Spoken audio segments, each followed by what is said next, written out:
Oh man, I'm so stoked to get a good lift in. Hello guys, how are you?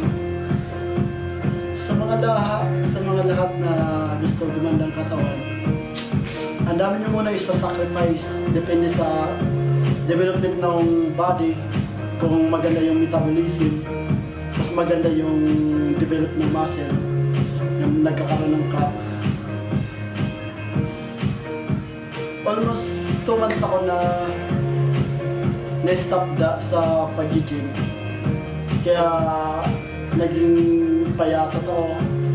Akala ko hindi ko na maibabalik yung dating kong katawan na hinahangaan ng lahat. Napapatingin yung magbabae, lalaki, bakla, tumboy, matanda o bata. Lahat napapaw dati sa akin. Akala ko nun, pangarap ko na lang yung body ko na maganda.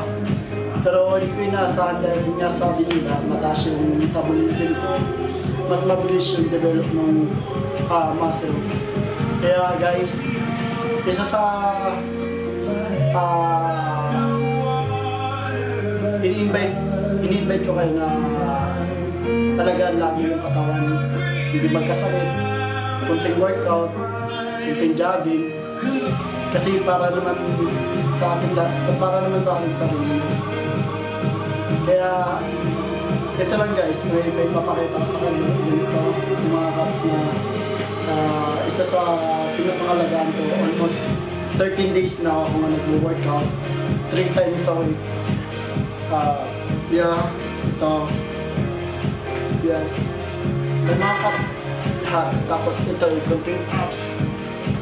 Yan. Makikita yung abs ko. So, yan lang sa ngayon. Abangan niyo ako guys sa mga susunod ko pang video. Just follow me in Facebook. Prince Walker Yamson. Prince Walker Yamson. Sa Instagram guys, Mr. Hank 27. At sa Twitter, Mr. Hank 2727. See you guys. See you. Bye-bye.